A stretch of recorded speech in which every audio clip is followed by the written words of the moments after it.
All right, let's dive in. Today, we're going to travel back in time, more than 4,500 years, to get to know one of the world's most incredible and honestly mysterious ancient societies, the Harappan civilization. Now, if you're a student of history, understanding this Bronze Age powerhouse is absolutely crucial, not just for its amazing achievements, but for all the secrets it's still keeping. So, let's start with our source material. You might look at this and think, okay, it's just a bunch of exam questions. But really, you should think of it like a treasure map. In this explainer, we're going to break down these kinds of questions to pull out the key facts you absolutely need to know. It's kind of like turning test prep into a real archaeological dig. So first things first, why all the fuss about the Harappan or Indus Valley civilization? Well, it's because they were true pioneers. They were creating these highly organized cities at a time when most of the world was still living in small rural villages. And just to give you some perspective here, the Harappan civilization was basically a global superpower of its day. It was flourishing at the very same time as ancient Mesopotamia and Egypt, and it was huge, covering this massive area of what's now Pakistan and northwest India. Understanding that scale is key to really appreciating just how special their accomplishments were. You know, the best way to see this incredible organization is to look at their most famous achievement, their cities. The Harappans weren't just building places to live, they were engineering these complex urban centers on a scale that part of the world had just never seen before. And that really is the big question, isn't it? When archaeologists started digging up sites like Harappa and Mohenjo-daro, they realized they weren't just finding old rocks and pottery. No, they were finding a literal blueprint for a highly structured society. And that blueprint usually showed a city split into two distinct parts. First, you had the citadel. This was a smaller area built on a raised platform and often fortified. It was probably where all the important public and religious buildings were. Then you had the much larger lower town.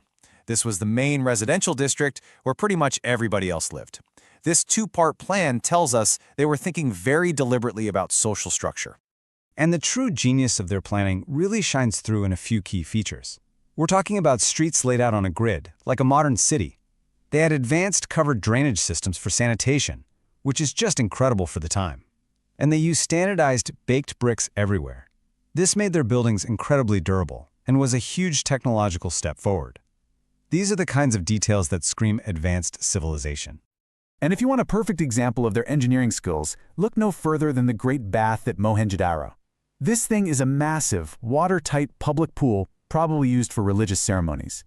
Just think about the skill and planning it took to build something like that thousands of years ago. It really shows how important these big communal structures were to their society. Okay, so we've got a picture of their amazing cities. But what about the people? How did they actually live their day-to-day lives?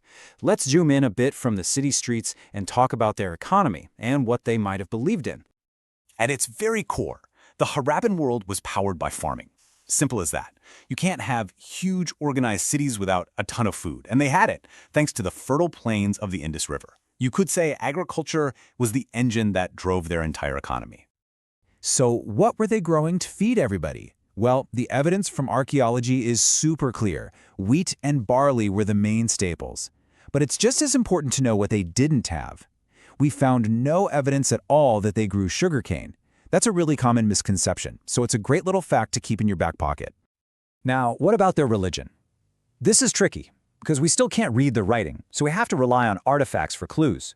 And one of the biggest clues is the huge number of terracotta figurines they've found that look like a female deity, often called a mother goddess. This suggests she was a really central figure in their worship, which is fascinating. It hints at a belief system that might have been centered around a powerful female god, right in the middle of the Bronze Age. All right, let's zoom out again and look at the map. The Harappan civilization wasn't just a couple of big cities. We're talking about a massive network of hundreds of towns and villages spread across a huge territory. And while some of the most famous sites, like Harappa itself, are in modern-day Pakistan, a ton of really important settlements are in India. For example, in the state of Haryana, you've got Rakhigarhi, which is now thought to be the single largest Harappan site in India. There's also Banawali. In fact, the basin of the Gargarhaka River was a major heartland for them. It has the biggest concentration of Harappan settlements found anywhere. Okay, we have covered a lot of ground here, from city layouts to crops to geography. But if you're going to walk away remembering just one single thing about the Harappan civilization, what should it be? It's this: their incredibly sophisticated and unique system of town planning. That is their defining legacy.